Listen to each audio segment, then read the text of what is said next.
Viens, Esprit Saint, viens sur nos cœurs. Doux Esprit Saint, enflamme-les. Viens, Esprit Saint, viens sur nos cœurs. Doux Esprit Saint, enflamme-les. Bonjour. Alors, on poursuit ensemble notre réflexion donc sur notre énoncé de mission. Et nous sommes à méditer sur la deuxième partie de notre énoncé de mission qui dit « Pour incarner l'amour et la parole de Jésus ». Pour incarner l'amour et la parole de Jésus. Donc, la dernière fois, on a médité ensemble sur les 12 actes partiels ou les 12 mouvements intérieurs qui composent un acte humain. Entre le moment où on pense à quelque chose et le moment où cette chose-là est accomplie dans nos vies. Donc, il y a tout un processus intérieur à travers lequel on incarne. Donc, une pensée qui est spirituelle va prendre chair dans nos actions, dans nos gestes, dans nos paroles, etc. Maintenant, j'aimerais qu'on s'arrête aujourd'hui plus spécialement aux deux premiers mouvements qu'on a évoqués, qu'on a appelé la connaissance simple et le vouloir simple, parce que ces deux premiers mouvements sont comme la partie de notre âme, de notre entendement et de notre volonté, qui sont les plus proches de Dieu. C'est comme la fine pointe de l'âme.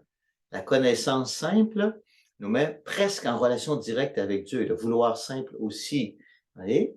Et ce qu'on veut, c'est incarner la parole et l'amour de Jésus. Donc, ça suppose que la parole et l'amour de Jésus nous atteignent notre âme, entrent dans notre âme, et ensuite, de notre âme, puissent s'incarner donc dans des gestes quotidiens.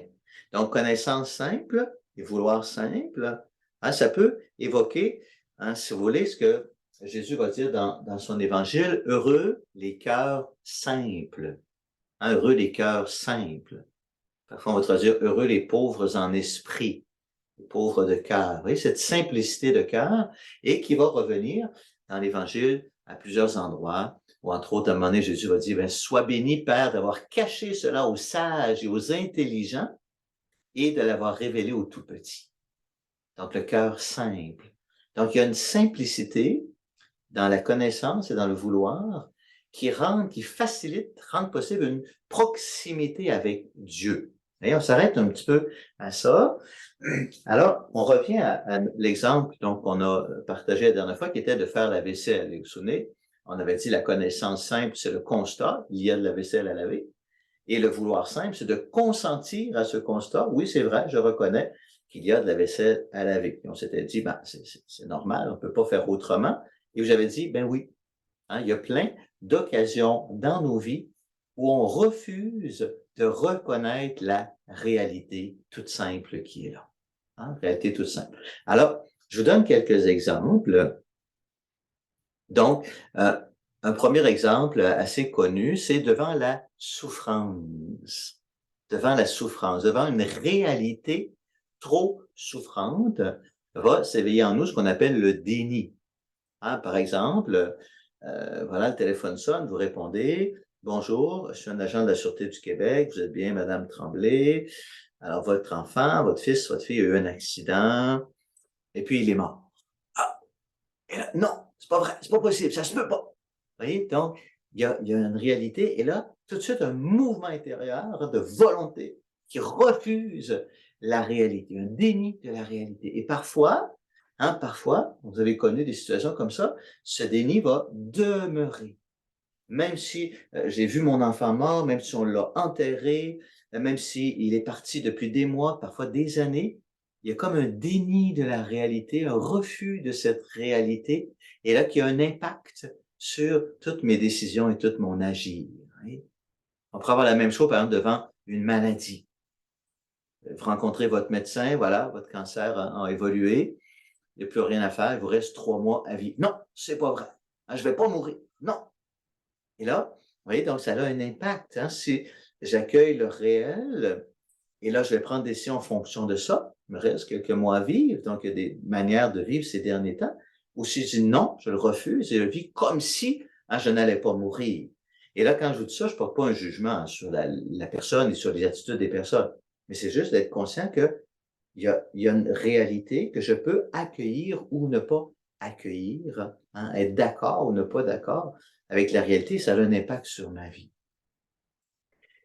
Une autre situation qui se présente très souvent, en fait, où on est confronté à cette réalité-là, constamment dans nos vies, on n'en est pas toujours conscient, c'est par rapport à nos croyances. Et là, quand je dis croyances, c'est pas d'abord et pas surtout les croyances religieuses, hein. Bien sûr, par rapport à nos croyances religieuses, c'est une chose, mais notre vie, elle est fondée sur une multitude de croyances. Il y a plein de choses qu'on croit parce que on n'a pas toujours accès à la réalité, on n'a pas toutes les connaissances, donc il faut croire, vous voyez? On n'a pas toujours toute l'information, alors on croit. Donc, hein, la croyance, c'est dans la volonté. Il y a la connaissance qui est dans l'entendement, il y a des choses qu'on connaît, bon, et il y a des choses qu'on croit. La croyance, c'est donc c'est une décision de la volonté d'adhérer à certaines informations ou à certaines réalités, même si je n'ai pas toute la connaissance. Vous voyez? Bon, je commence avec un exemple célèbre, qui est celui d'Albert Einstein. Donc, Einstein, c'est un des plus grands physiciens et astrophysiciens du 20e siècle, à qui on doit, entre autres, la théorie de la relativité générale. Et à l'époque où Einstein commence ses retraites, les scientifiques croient, c'est une croyance, pas une connaissance scientifique, tous les scientifiques, ou la grande majorité des scientifiques, croient que l'univers, c'est une réalité stable et immuable. Donc, l'univers, il est éternel et l'univers, il est infini, et puis il ne bouge pas, toujours pareil. Non? Vous voyez?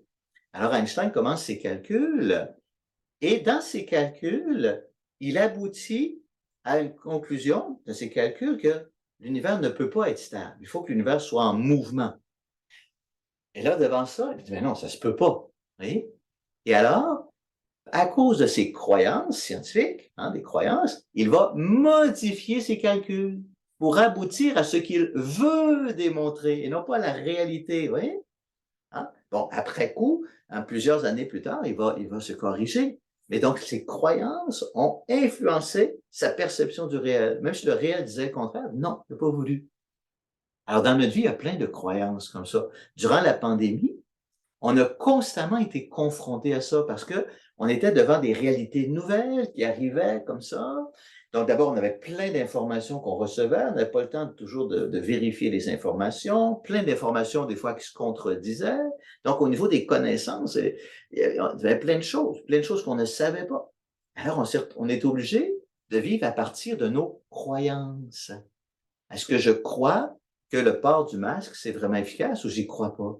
Je crois que la distanciation sociale, c'est efficace ou pas? Je crois que le vaccin est efficace ou pas le vaccin n'est pas efficace? Hein, je crois que c'est plus important d'aller visiter mes vieux parents ou de les isoler pour pas qu'ils attrapent le virus, etc., etc. Vous voyez? C'est toutes des croyances. Et qu'est-ce qui se passe? C'est les conflits surviennent lorsqu'on oublie que ce sont des croyances, lorsqu'on confond nos croyances, qui sont une adhésion libre de la volonté, avec nos connaissances, qui sont le réel, une adhésion au réel. Vous voyez? Si je suis conscient que ce sont des croyances, alors je vais respecter les croyances de chacun.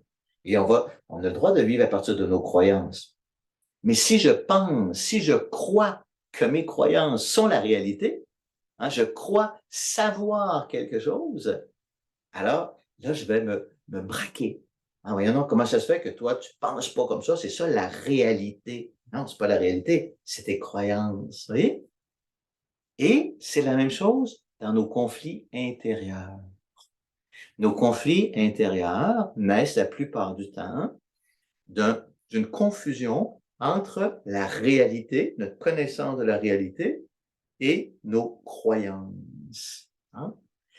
Notre volonté, hein, je voudrais, dans notre présent ou dans notre histoire, hein, je voudrais que les personnes soient différentes, je voudrais que les choses soient différentes.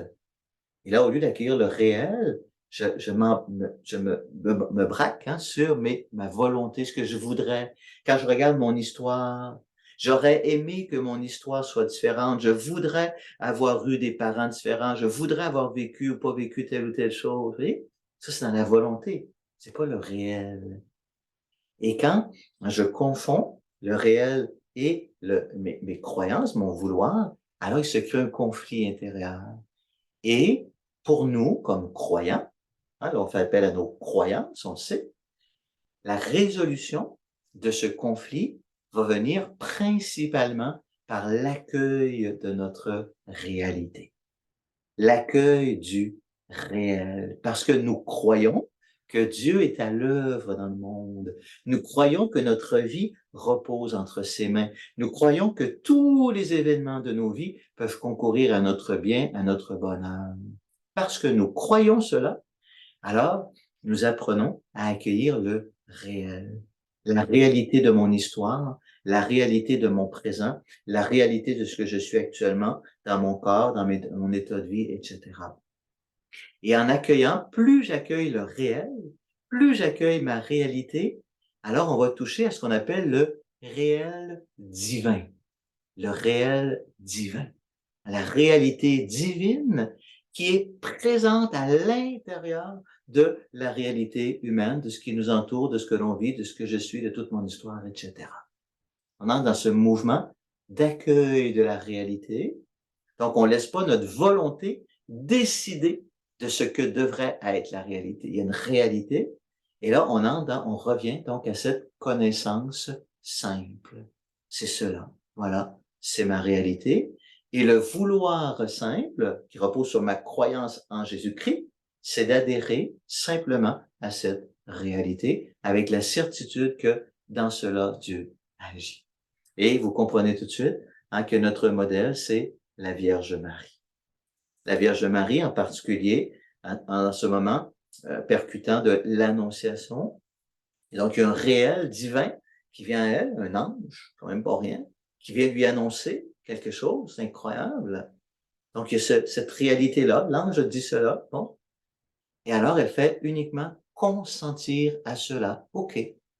Elle cherche pas à comprendre, il y a une connaissance simple de cette réalité. Je vois un ange, j'entends sa parole, et je réponds par un vouloir simple d'adhésion, de consentement à cette réalité, que tout soit fait pour moi selon ta parole, que cette réalité s'accomplisse dans ma vie, et ça devient le lieu premier de l'incarnation.